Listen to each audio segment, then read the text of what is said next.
자, 오늘부터 몇 주간 동안은 우리 역대상 말씀, 역대기 말씀을 함께 봅니다. 여러분 역대상 방금 1장 말씀을 다 같이 읽었는데 읽으면서 살짝 황당했을 거예요. 그죠?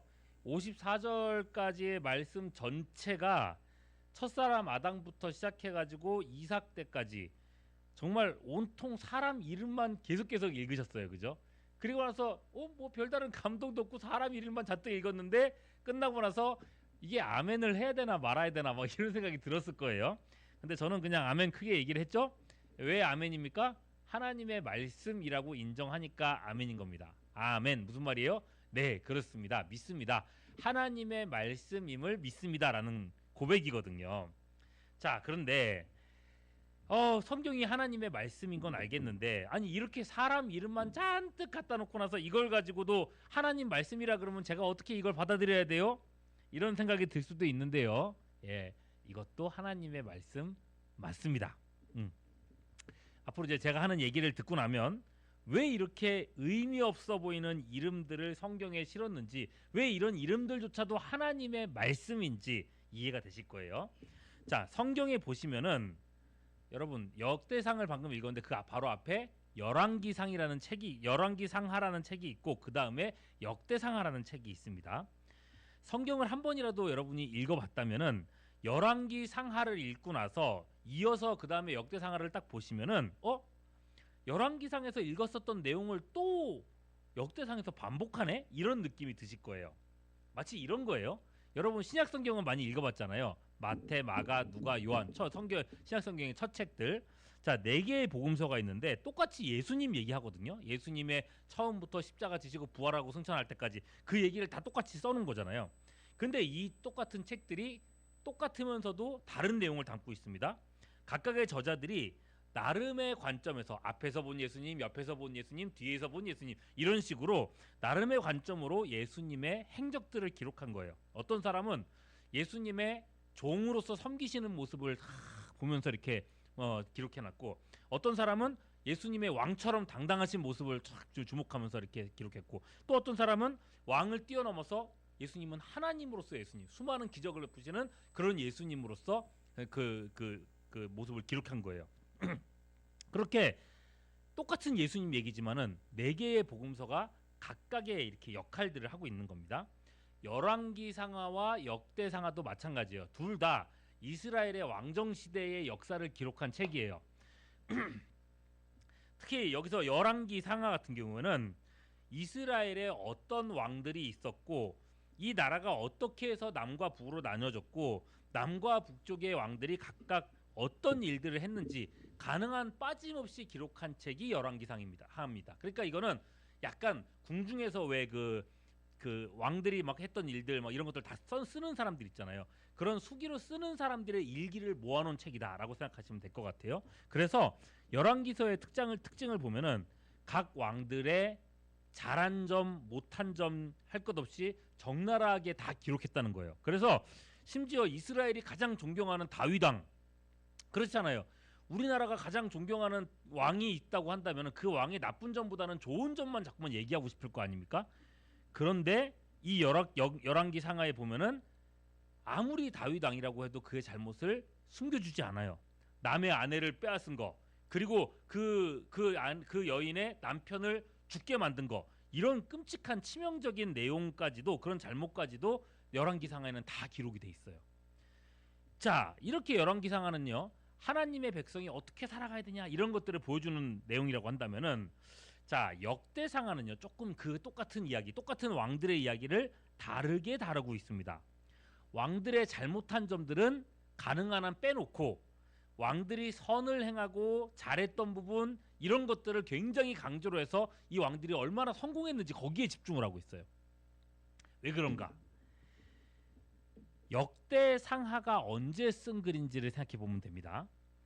자, 여러분 많이 들었었죠? 남유다, 이스라엘이 원래 한 나라였다가 나중에 나라가 2개로 갈라지잖아요. 남북으로, 우리나라 남북으로 나눠진 것처럼 이스라엘도 북이스라엘과 남유다로 갈라집니다.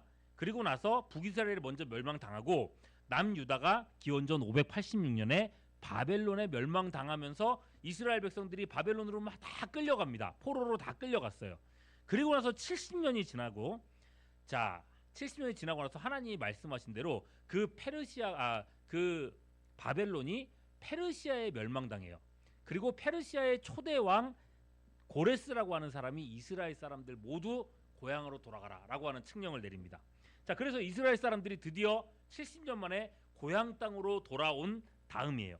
자, 근데 고향 땅에 들어왔는데 고향 땅에 돌아온 백성들은 너무너무 절망했습니다. 왜냐?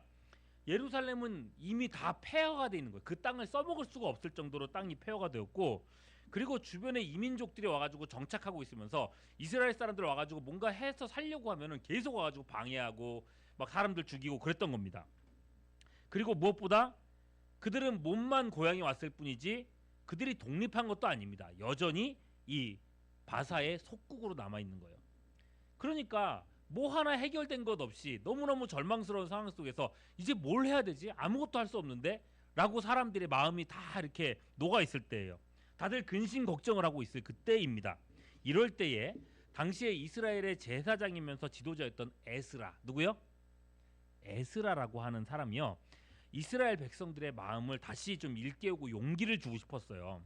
내가 백성들을 위해서 할 수 있는 게 뭘까? 이 백성들의 마음을 다시 용기를 북돋을 수 있는 게 뭘까 고민을 하다가 뭘 했냐? 이스라엘의 역사, 우리 조상들의 역사를 다시 기록하자고 생각한 거예요. 네. 이스라엘의 그 위대했던 과거의 역사를 보면서, 다윗과 솔로몬과 그 위대한 역사들을 보면서 우리가 얼마나 위대한 민족이었는지, 그리고 우리가 지금이라도 노력만 하면 얼마든지 옛 명성을 찾을 수 있다고 그 얘기들을 해주고 싶었던 겁니다. 특히 이스라엘에게는 자랑할 만한 왕들이 많이 있었죠. 아까 얘기했던 다윗과 솔로몬, 그리고 옛날 이스라엘과 유다를 일으켰던 위대한 왕들이 있었습니다. 봐라, 우리한테는 이런 위대한 왕들이 있었고 그 왕을 중심으로 옛날에 우리는 세계를 호령했던 나라다. 예? 이런 저력이 있는 나라다. 이 얘기를 해주고 싶은 거예요. 이 얘기가 역대상하의 핵심 메시지입니다. 그러다 보니 왕들의 이야기를 적을 때에 안 좋은 얘기보다는 좋은 얘기, 성공한 얘기, 이런 것들을 중심으로 해서 많이 써놓은 거예요. 자, 이런 왕들의 이야기를 할 때에 그 시작이 되는 첫 번째 장 1장을 에스라는요 뭐로 채워놨어요? 사람들의 이름으로 채워놓은 겁니다. 족보로 채워놓은 거예요. 자, 이 족보가 이 수많은 사람들의 이름이 결국 보여주는 게 뭔가 하면 하나님의 택하심이라는 거예요. 뭐라고요? 하나님의 택하심. 하나님이 누구를 선택하셨냐라는 거예요. 자, 지금부터 이제 성경을 볼게요. 자, 첫 번째 사람 누굽니까? 1절 아담이죠. 아담. 자, 아담부터 끄집어낸 이유가 있습니다. 왜요? 아담을 끄집어낸 것은 그 아담을 창조하신 하나님을 생각하게 하려는 거죠. 그죠? 자, 이 족보는요 하나님의 계보라는 겁니다. 아담으로부터 하나님이 어떤 사람들을 선택해 오셨는가, 이제부터 그걸 보겠다는 겁니다. 1절부터 4절 말씀 성경 볼게요. 자, 저 나눠드린 용제도 있으니까 봐보세요. 제가 읽어드릴게요. 아담, 셋, 에노스, 게난, 마할랄렐, 야렛, 에녹, 무두셀라, 라멕, 노아까지 쭉 그 아들들이거든요. 아담부터 방주의 주인공인 노아까지는 그대로 그냥 그 아들으로 이어놨습니다. 왜요? 노아 시대 홍수가 났잖아요. 그래서 그 이전에 모든 사람들은 다 죽었기 때문에 그때 흩어졌던 사람들은 다 소용이 없게 된 거예요. 그러니까 그때까지 있었던 그냥 한 사람의 이름만 쭉 이렇게 이어온 거죠.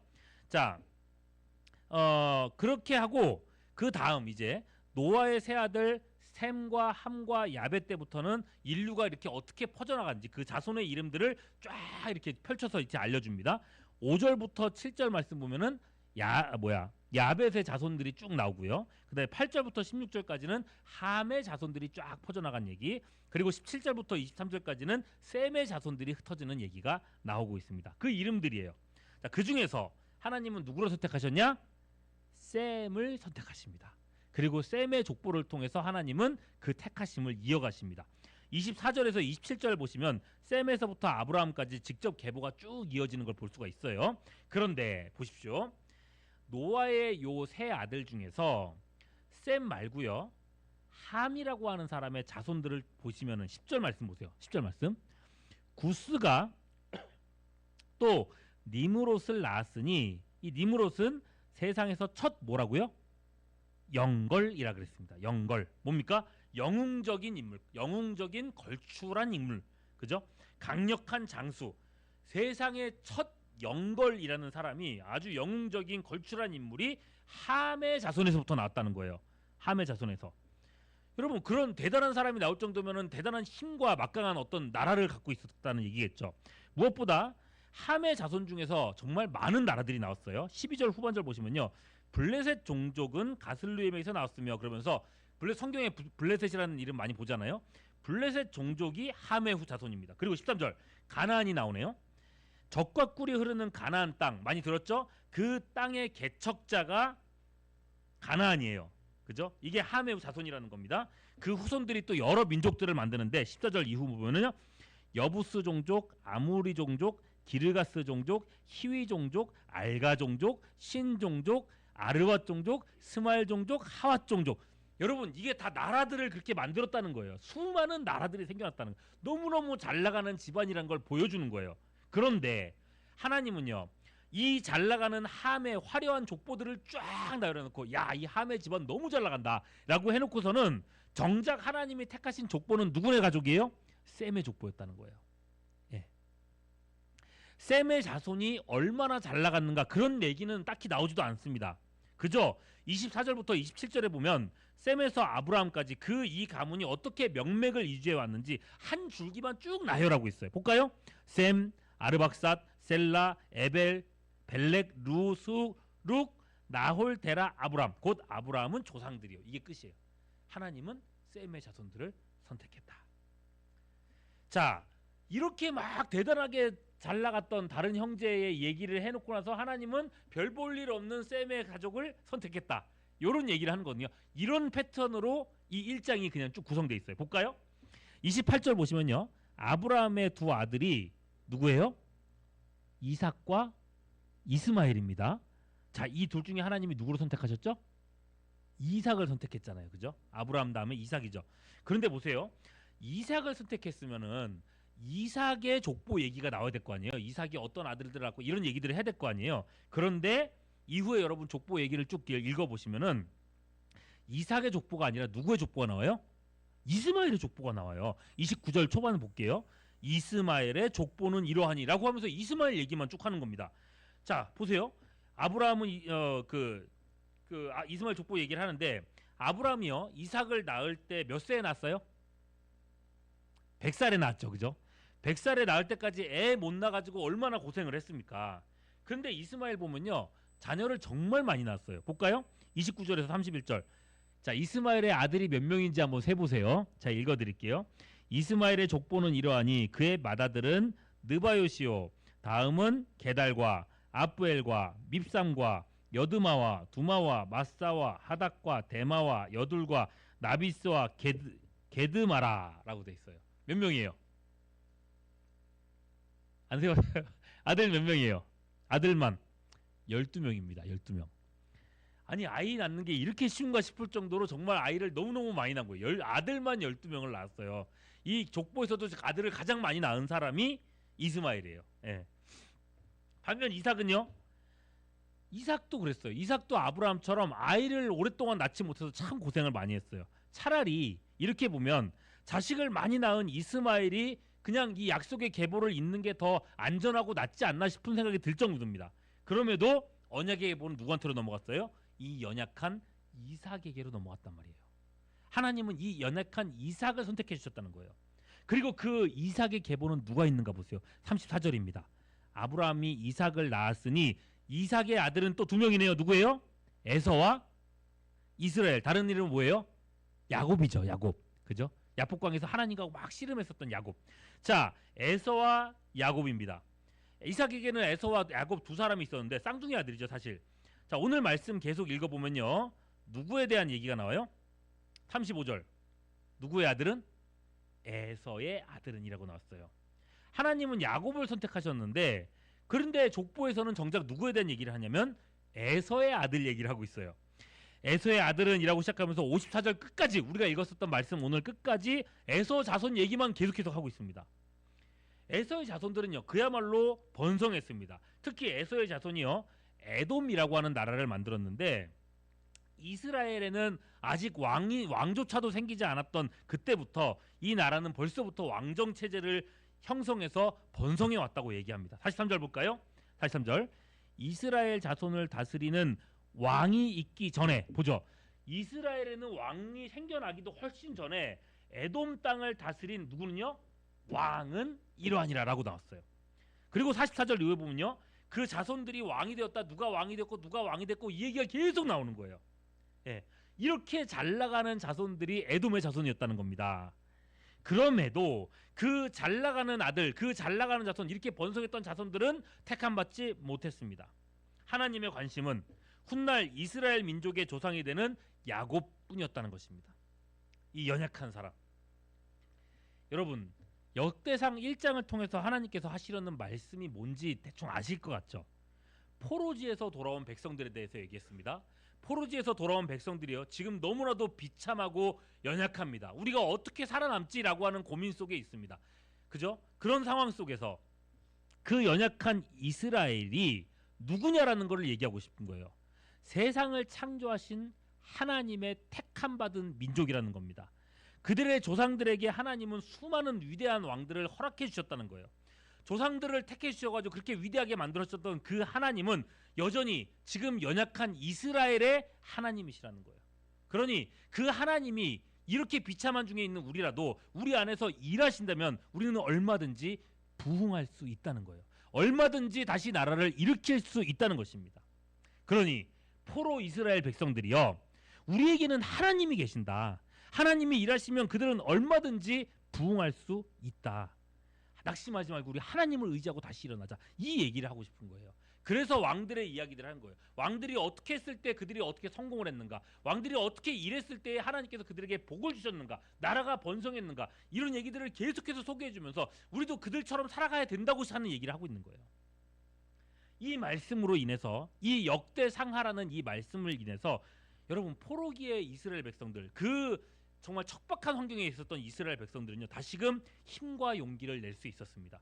못 쓰게 된 땅을 열심히 다시 경작지로 만들었고 성적과 성벽을 세워서 가족을 지켜낼 수 있었습니다. 그리고 무엇보다 이스라엘은요, 메시아 예수님이 오실 새 시대를 준비할 수 있었던 겁니다. 여러분, 이 역대상하의 말씀은요, 하나님의 택하심을 받고 예수님을 믿고 하나님의 자녀가 된 우리들에게도 똑같이 적용되는 말씀입니다. 우리가 지금 아무리 절망스러운 상황에 있다 할지라도, 아무리 어려운 상황 속에서 나 자신을 다 놔버리고 싶은 그런 상황에 있다 할지라도 우리를 택하시고 불러주시고 구원해 주신 자녀 삼아주시고 백성 삼아주신 하나님이 우리와 함께 계시다는 겁니다.